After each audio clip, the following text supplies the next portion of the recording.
मेरे प्यारे बच्चों, आप सबका स्वागत है आपके इस प्यारे से चैनल फिजिक्सिया पर, जहां हम फिजिक्स के टॉपिक्स डिस्कस करते हैं।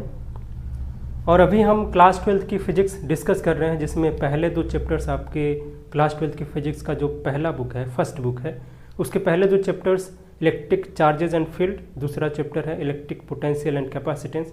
इसको पूरा का पूरा हमने टॉपिक वाइज डिस्कस किया है। जितने भी टॉपिक्स हो सकते हैं, छोटे से लेकर के बड़े टॉपिक्स तक, सबको हमने डिस्कस किया है और एक एक टॉपिक पर एक एक वीडियो आपको चैनल पर मिल जाएगा। तो अगर आपको किसी टॉपिक में डाउट है या किसी टॉपिक को आप और बेहतर तरीके से समझना चाहते हो या कोई टॉपिक आपको बिल्कुल समझ नहीं आया हो, तो आप जा करके चैनल के पेज पर जा करके और वहाँ से टाइटल के हिसाब से आप जो है उस वीडियो को वॉच करके देख सकते हो और फिर आप जो है अपने डाउट को क्लियर कर सकते हो। हमें पूरा भरोसा कि जब आप उस वीडियो को देख करके एंड करोगे, समाप्त करोगे, तो आपका पूरा जो डाउट है उस टॉपिक से रिलेटेड वो क्लियर हो जाएगा, वो बिल्कुल जो है रिमूव हो जाएगा और आपके दिमाग में उस टॉपिक से रिलेटेड जो एक बेहतर कॉन्सेप्ट होना चाहिए, जो बनना चाहिए, जो आपके हायर स्टडी में भी काम आएगा, हर जगह काम आएगा, एग्जामिनेशंस में, आपको बोर्ड एग्ज़ाम में और कॉम्पिटिटिव एग्ज़ाम में हर जगह काम आएगा। तो वो एक बेहतरीन एक मजबूत कॉन्सेप्ट जो है आपको मिल करके मिलेगा, वहाँ से आपके लिए आपके तैयार होगा वहाँ पर। तो आज भी हम क्लास 12th के ये जो 3rd चैप्टर है करंट इलेक्ट्रिसिटी, इसका एक टॉपिक डिस्कस करने जा रहे हैं। करंट इलेक्ट्रिसिटी में हमने बहुत सारे टॉपिक्स डिस्कस किए हैं और अभी हम फिलहाल बहुत सारे टॉपिक डिस्कस कर चुके हैं और इसमें से लगभग बहुत कम टॉपिक्स बचे हुए हैं, लगभग 80% पार्ट हमने कवर कर लिया है। आज हम एक टॉपिक देखेंगे जिस टॉपिक का नाम है combination of cells in series. ठीक है, जैसे हम कैपेसिटर को कंबाइन करते थे सीरीज़ और पैरेलल में, और उसके बाद हमने रजिस्टर्स को भी कंबाइन किया था सीरीज़ और पैरेलल में, और फिर हमने इक्विवेलेंट कैपेसिटेंस और इक्विवेलेंट रेजिस्टेंस निकाला था दोनों केसेस में, सीरीज़ और पैरेलल दोनों के केसेस में, दोनों अलग अलग कॉम्बिनेशन में। वैसे ही सिमिलरली वैसे ही सेल को भी हम 2 कॉम्बिनेशन में कंबाइन कर सकते हैं, उनको जोड़ सकते हैं और फिर जो है हमें कुछ ना कुछ इक्विवेलेंट मिलेगा। आज देखते हैं कि ये जो अगर 2 सेल हैं हमारे पास, तो उनको कैसे सीरीज़ में कंबाइन करते हैं और सीरीज़ में कंबाइन करने के बाद क्या फ़ायदा होता है, क्या नुकसान होता है, जो उनका इंटरनल रेजिस्टेंस है वो कितना आता है, और जो इलेक्ट्रोमोटिव फोर्स है पूरे सेल का, जो कंबाइंड सेल का, मतलब हर एक सेल का तो इलेक्ट्रोमोटिव फोर्स होता ही है, ईएमएफ होता है हर एक सेल का। तो जो अगर हम कंबाइन करेंगे 2 सेल को, तो इलेक्ट्रोमोटिव फोर्स जो इक्विवेलेंट वाला है, जो इफेक्टिव वाला, वो कितना आएगा। बिल्कुल आसानी से समझेंगे हम, बिल्कुल बेसिक से समझेंगे और फिगर ड्रॉ करके समझेंगे, बिल्कुल कोई कन्फ्यूज़न होगा नहीं। ये हमें पूरा भरोसा है आपको। और जब भी आप ये जो पूरा डिस्कशन समाप्त होगा, तो हमें ये पूरा भरोसा है कि आपको पूरा जो डाउट इस टॉपिक से रिलेटेड रहा होगा, अभी तक जो आपने डाउट आपके माइंड में रहा होगा, दिमाग में रहा होगा, वो पूरा रिमूव हो जाएगा और एक नया बेहतर और जो हेल्दी कॉन्सेप्ट बनना चाहिए इस टॉपिक से रिलेटेड, वो बनेगा आज।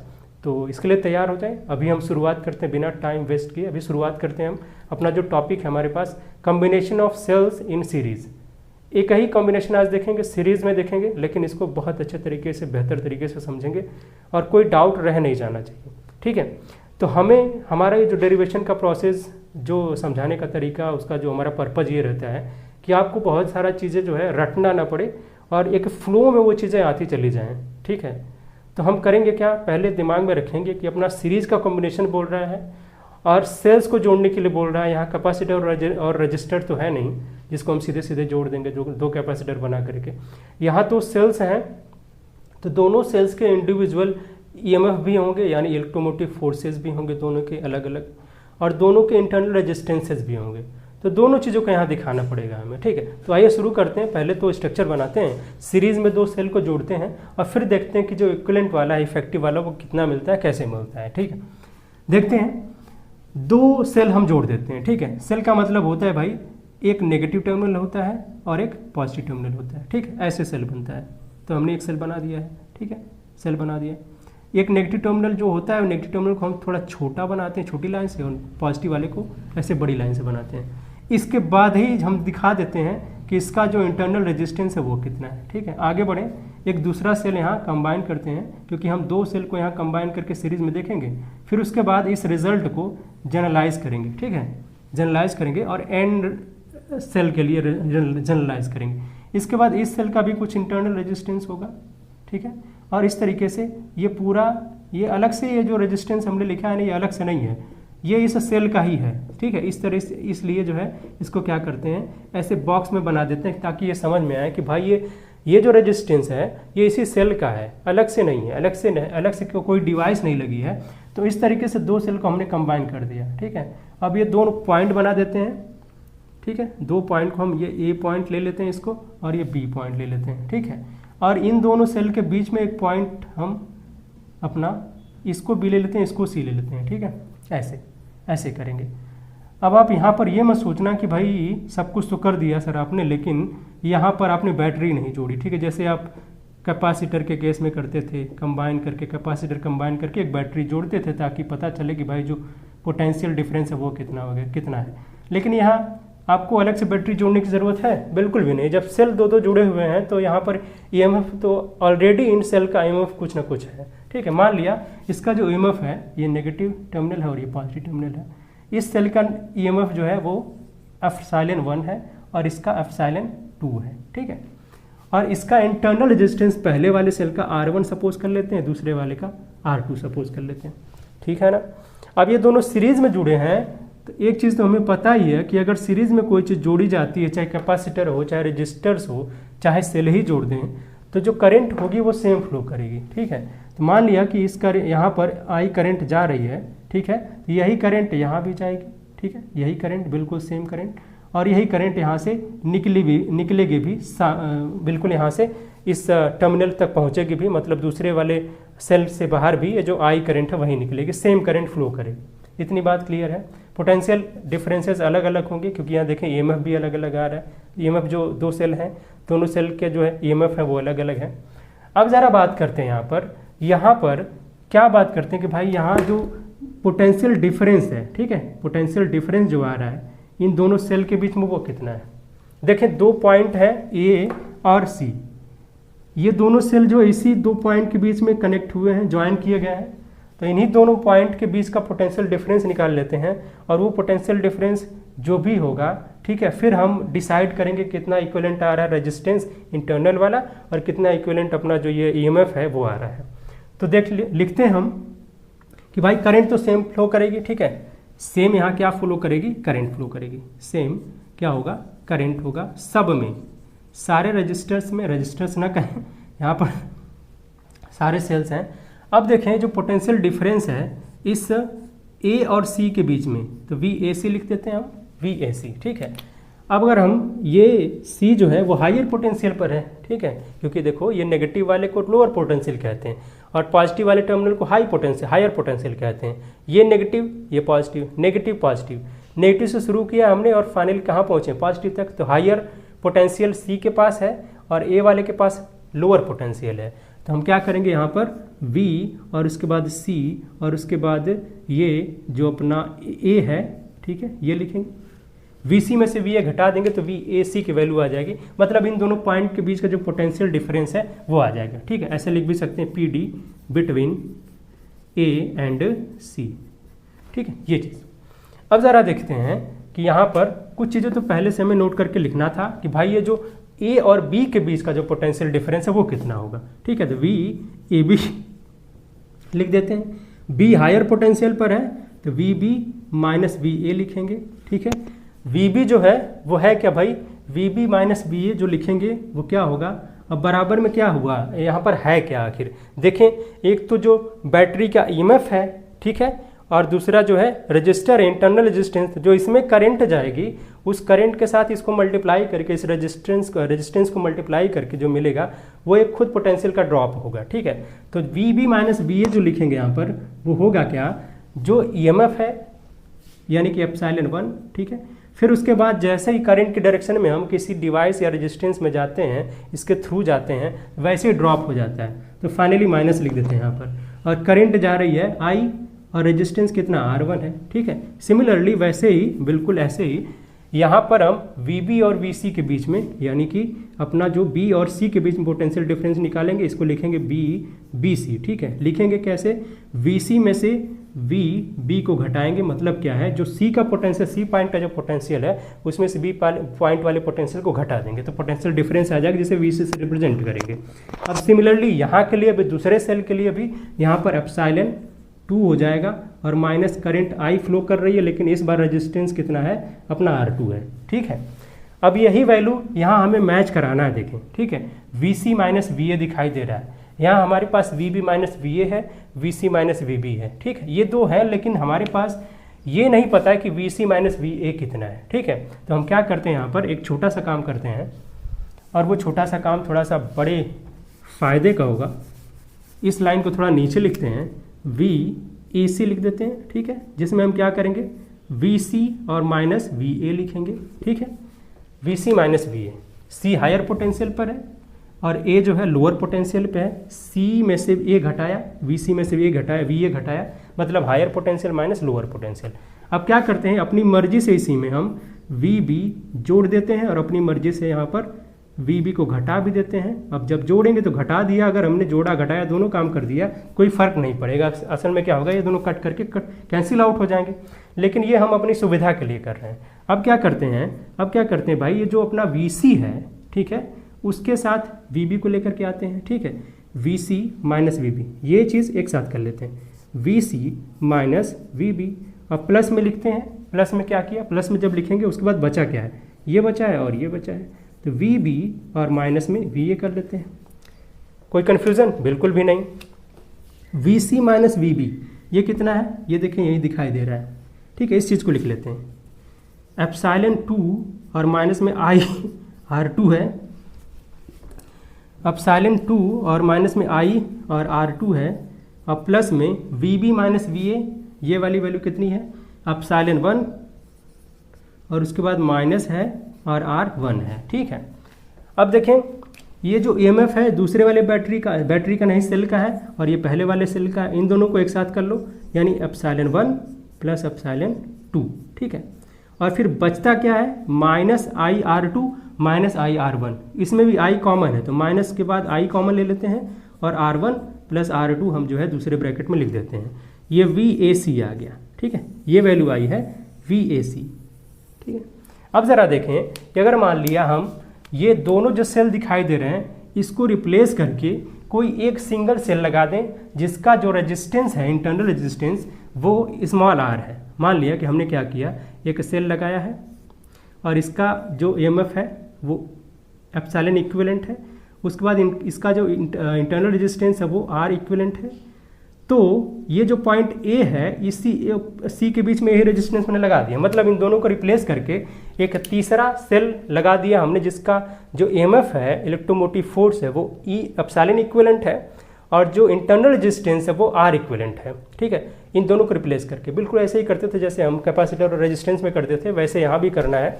अब इस चीज़ को ज़रा लिखते हैं, इस चीज़ को लिखें। अब इसका VA और C के बीच में जो पोटेंशियल डिफरेंस होगा वो क्या होगा, बिल्कुल यही होगा। इसके हिसाब से क्या होगा, ये एप्सिलॉन होगा, एप्सिलॉन इक्विवेलेंट, और उसके बाद जैसे इसमें करंट जाएगी और करंट मान लीजिए I फ्लो कर रही है यहाँ भी और I यहाँ से निकल रही है, I करंट इसमें फ्लो करेगी, IR इक्विवेलेंट हुआ कि नहीं।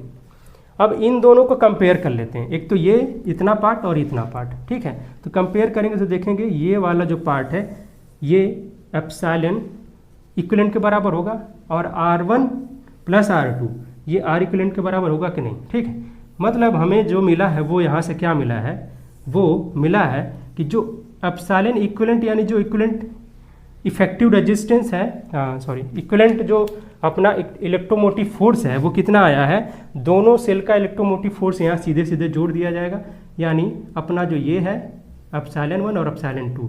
ठीक है, और ऐसे ही सिंपली हम R इक्विवेलेंट यानी रेजिस्टेंस का जो इफेक्टिव रेजिस्टेंस है उसकी बात करेंगे तो यहाँ क्या होगा, R1 प्लस R2 आया है, मतलब R1 और प्लस R2 सीधे सीधे। ये तो सामने दिखाई दे रहा है कि अगर सीरीज में हम जोड़ते हैं रेजिस्टेंस को तो सीधे सीधे जुड़ जाते हैं, लेकिन इसके लिए मसला था कि क्या होगा जब हम डायरेक्टली यहाँ सीरीज में जोड़ेंगे, दो सेल को जोड़ेंगे तो अपना जो इलेक्ट्रोमोटिव फोर्स है इफेक्टिव वाला, इक्विवेलेंट वाला, वो कितना आएगा। इसके लिए रिलेशन हमारे पास आ चुका है।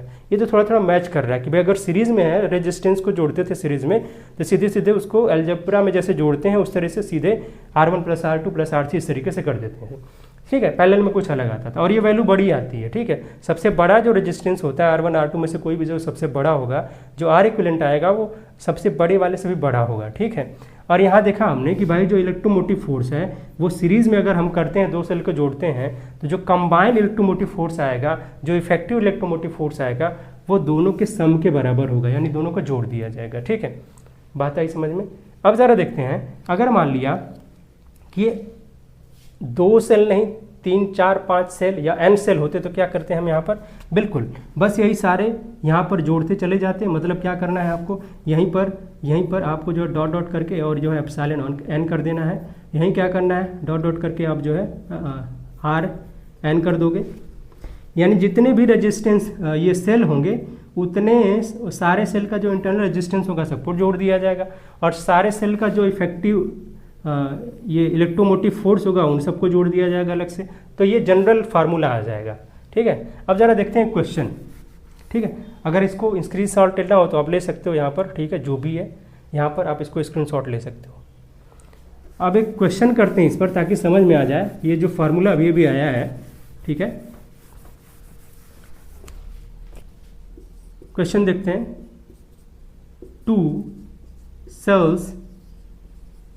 cells ऑफ EMFs, दोनों सेल के जो EMF हैं वो दिए गए हैं आपको 1.5 वोल्ट एंड 2.5 वोल्ट,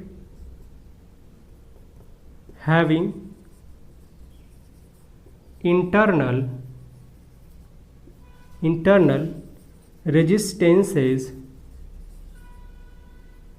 जो इंटरनल रेजिस्टेंसेज हैं इन दोनों सेल के वो दिया गया है आपको, वो दिया गया है 0.5 ओम एंड 0.3 ओम, ये दिया गया है। ठीक है, दोनों सेल के इंटरनल रेजिस्टेंस दिया गया है। Calculate the equivalent EMF and equivalent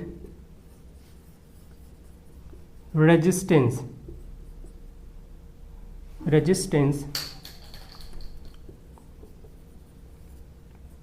if they are combined, अगर इन दोनों को combined in series, अगर इन दोनों को सीरीज में कंबाइन किया जाता है तो आपको बताना है कि जो इफेक्टिव यानी कि इक्विवेलेंट जो रेजिस्टेंस होगा, इंटरनल रेजिस्टेंस, और जो इक्विवेलेंट अपना जो EMF होगा वो कितना होगा।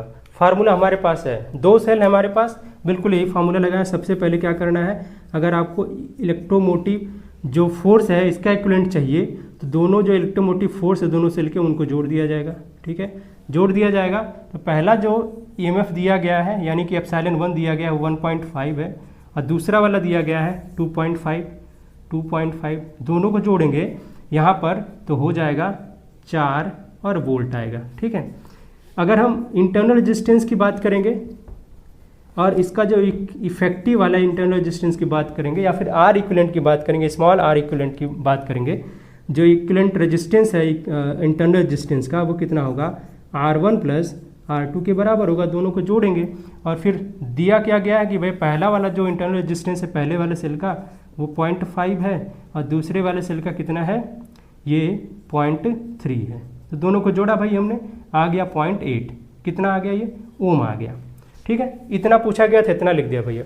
अगर हमसे पूछा जाता है कि भाई बताएं कि इसमें टोटल करंट कितनी फ्लो कर रही है, ठीक है, तो ये भी क्वेश्चन हम यहाँ पर कर सकते थे। हमें पता है ओम्स लॉ से V बराबर I इंटू R होता है। अगर यहाँ से I निकालना चाहेंगे तो कितना होगा, I बराबर में V अपॉन R होगा। ठीक है, V की वैल्यू कितनी है, टोटल जो पोटेंशियल डिफरेंस दिखाई दे रहा है ना, टोटल जो EMF दिखाई दे रहा है यही जो है अपना पोटेंशियल डिफरेंस होगा। तो ये 4 है। ठीक है, और नीचे जो इक्विवेलेंट रेजिस्टेंस है वो कितना है, 0.8 है। ठीक है, 0.8 को हम क्या करना होगा, 8 बनाने के लिए हमें 10 से मल्टीप्लाई करना पड़ेगा, ऊपर भी 10 से, 40 हो गया, नीचे 8 हो गया, कितना आ जाएगा, 5 एम्पियर की करंट फ्लो करेगी। देखिए बहुत भारी करंट फ्लो कर रही है, एक्चुअल में इतनी करंट फ्लो करती नहीं है। ठीक है, लेकिन है यहाँ पर बैटरी अगर इतनी है और रेजिस्टेंस इतनी कम है तो इतनी करंट फ्लो कर जाएगी। ठीक है, क्योंकि सेल का जो पोटेंशियल होता है, EMF होता है, वो काफ़ी छोटा होता है, इतना बड़ा नहीं रहता। मतलब ये 1.5 1.3 इस तरीके से 1 वोल्ट होना चाहिए यहाँ पर, लेकिन ये पोटेंशियल ज़्यादा है और जो इंटरनल रेजिस्टेंस है वो बहुत कम है, इस वजह से करंट देखो करंट की वैल्यू ज़्यादा आई है।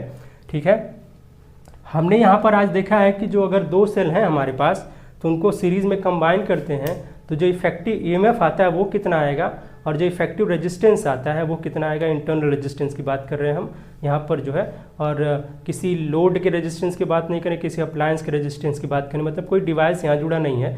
जो रेजिस्टेंस है वो सेल का रेजिस्टेंस है, तो सेल का रेजिस्टेंस में जो इंटरनल रेजिस्टेंस होगा उसका जो इफेक्टिव वाला होगा, इक्विवेलेंट वाला होगा, सारे रेजिस्टेंस को जोड़ देंगे, मतलब जितने भी सेल हैं सारे सेल के इंटरनल रेजिस्टेंसेस को जोड़ देंगे यहाँ पर, तब आएगा effective resistance, effective internal resistance. और इफेक्टिव जो अपना ईएमएफ होगा सारे सेल को मिला करके वो आएगा, सबको जोड़ बिल्कुल सिंपली यहाँ पर सबको यहाँ भी जोड़ेंगे, ये जो एप्सिलॉन 1 है, एप्सिलॉन 2, एप्सिलॉन 3 जितने भी उतने सबको जोड़ देंगे तो आ जाएगा। ठीक है, अब एक बात आती है कि अगर सेल हैं और सेल को कई सारे सेल को जब जोड़ते हैं, ठीक है, तो सेल को जोड़ करके क्या बनता है। सेल को जब हम जोड़ते हैं मतलब हुआ क्या, अगर सेल हमने जोड़ा है, सेल बहुत सारे सेल हैं इस तरह जोड़ा है तो बनती है बैटरी। ठीक है, इसलिए सेल और बैटरी में ये डिफरेंस होता है, बैटरी सेल के कम्बिनेशन से बनती है, जब भी हम सेल को सीरीज में या पैरेलल में जोड़ते हैं तो बैटरी बनती है। ठीक है, जैसे टॉर्च में देखा होगा ना, टॉर्च में सीरीज में बैटरी सेल को जोड़ा जाता है। ठीक है, 2 सेल अक्सर जो है पुराने टॉर्च देखोगे उसमें तो 2 सेल अपने ऐसे जुड़े रहते हैं। कैसे जुड़े रहते हैं, देखो इस तरीके से ये अपना रहता है इस तरीके से। ठीक है, दूसरा वाला सेल जो है इसी के ऊपर हम ऐसे डाल देते हैं। ठीक है, और यहाँ अपना ये इधर होता है, ये अपना क्या कहते हैं, ये लेंस होता है, और फिर यहीं से टॉर्च यहाँ से अपना लाइट यहाँ से निकालता है। ठीक है, बाहर की तरफ ये उजाला करता है, तो 2 सेल इस तरीके से जुड़े होते हैं। ठीक है, बिल्कुल जो, और दूसरा एग्जांपल देखो, जैसे अपना रिमोट टीवी का रिमोट वगैरह होता है ना, एसी का रिमोट या एसी का रिमोट होता है, वो देखो इस तरीके से रहता है ना, लगभग इस तरीके से रहता है। इसमें क्या होता है कि 2 सेल इस तरीके से अगल बगल हम जोड़ देते हैं। अब बताओ, इस तरह का जो कॉम्बिनेशन हम बता रहे हैं, दिखा रहे हैं, इससे तो ये समझ में आ रहा है कि दोनों सेल क्या है कि भाई पैरेलल में है। ठीक है, दोनों सेल, लेकिन बता दें कि ये दोनों सेल सीरीज़ में होते हैं। ठीक है, दोनों सेल जुड़े होते हैं सीरीज़ में। सीरीज़ का मतलब ये हुआ कि एक जो सेल है उसका नेगेटिव वाला टर्मिनल पॉजिटिव वाला टर्मिनल मान लेते हैं, दूसरे सेल के नेगेटिव वाले टर्मिनल से जुड़ा होता है। ठीक है, और इसका जो पॉजिटिव वाला टर्मिनल है वो तीसरे सेल के नेगेटिव वाले टर्मिनल से, ऐसे जो है पॉजिटिव नेगेटिव इस तरीके से जुड़ा होता है। तो ये भी कुछ इस तरीके से बनाया जाता है कि नेगेटिव टर्मिनल दूसरे सेल के पॉजिटिव टर्मिनल से जुड़ा होता है। ठीक है, तो इस तरीके से एंड टू एंड जो कनेक्शन होता है उसे कहते हैं सीरीज में। अच्छा, ये फिर भी मतलब ये अब दिखना तो ऐसे चाहिए जैसे बैटरी यहाँ टॉर्च में दिखाई देता है। टॉर्च में हम एक के बाद दूसरे को रख देते हैं सेल को, और फिर जो है इस तरीके से, मतलब एक के ऊपर एक लगाया, ठीक है, एक यहाँ पर लगाया, एक यहाँ बैटरी में टॉर्च में डाला, फिर दूसरा इसके ऊपर से डाल देते हैं। ठीक है, ऐसे होता है। ठीक है, ये इसका नेगेटिव है, ये पॉजिटिव है, तो इसका दूसरे वाले का ये नेगेटिव और ये पॉजिटिव है, तो दूसरे वाले का नेगेटिव टर्मिनल पहले वाले का पॉजिटिव टर्मिनल से जुड़ गया, तो एंड टू एंड कनेक्शन इसे कहते हैं, और ये सीरीज में होता है। लेकिन यहाँ इस वजह से ऐसे किया जा रहा है ताकि लग रहा है कि भले लग रहा है कि ये सीरीज में नहीं पैरेलल में है, लेकिन ऐसा इसलिए किया गया क्योंकि स्पेस बचाने के लिए। मान लिया कि अगर हम इसको एक के बाद यहाँ रखते, ठीक है, तो ये जगह यहाँ कवर कर लेता, और होता क्या, ये जगह हमें बचानी होती है क्योंकि रिमोट में क्योंकि यहाँ सर्किट वगैरह भी रहता है और यहाँ बटन लगाई जाती है। ठीक है, सामने की तरफ क्या होता है, उसमें बटन होता है, और फिर यहाँ और ये स्क्रीन भी रहती है इतनी बड़ी, ठीक है, जिसमें दिखाई देता है कितना आप उसको कर रहे हो। ठीक है, टेम्परेचर, जैसे एसी का है तो टेम्परेचर वगैरह इसमें दिखाता है, और यहाँ बटन भी रहती है। ठीक है, इसको आप जो है घटाते बढ़ाते और टीपते टापते हो। ठीक है, तो स्पेस बचाने के लिए यहाँ इस तरीके से दिखाया जाता है, बल्कि ये कनेक्टेड होते हैं एंड टू एंड ही। ठीक है, मतलब ये वायर को ले जा करके इधर से घुमा करके अंदर ही अंदर इसके यहाँ से इसका जो पॉजिटिव टर्मिनल है इसके नेगेटिव वाले से जोड़ दिया जाता है। ठीक है, तो एंड टू एंड हो गया, बस हो गया सीरीज़ में। भले ये देखने में पैरेलल लग रहा है लेकिन है ये सीरीज़ में। तो आज हमने देखा कि जो सेल का कम्बिनेशन होता है, अगर हम उसको सीरीज़ में कंबाइन करते हैं तो जो इक्विवेलेंट ईएमएफ आएगा, इलेक्ट्रोमोटिव फोर्स आएगा 2 सेल को मिला करके, वो कितना आएगा, और जो इक्विवेलेंट रेजिस्टेंस आएगा, इंटरनल रेजिस्टेंस, वो कितना आएगा। सबको ये बहुत ही आसान तरीके से आज हमने देखा है। हमने इस पर एक एग्जांपल भी किया है, जिससे हमें समझ में आया कि भाई जो फार्मूला आया हमारे पास ये वाला, एप्सिलॉन इक्विवेलेंट बराबर epsilon 1 plus epsilon 2 plus epsilon 3 dot dot epsilon n, R equivalent बराबर R1 plus R2 plus R3 up to Rn। ये कैसे इस्तेमाल किया जाना है ये हमने देखा, एग्जाम्पल से समझा अभी हम। हाँ, और हम उम्मीद करते हैं कि आप सबको ये बहुत अच्छे तरीके से समझ में आ गया होगा और कोई डाउट बचा नहीं होगा। अगर फिर भी कोई डाउट है तो आप कमेंट बॉक्स में हमें कमेंट कर सकते हो और हम आपको जो है आपका डाउट क्लियर ज़रूर करेंगे, आपको तुरंत जो है रिस्पॉन्ड देंगे। वीडियो को पूरा वॉच करने के लिए धन्यवाद और फिर मिलते हैं एक नए वीडियो में नए टॉपिक के साथ।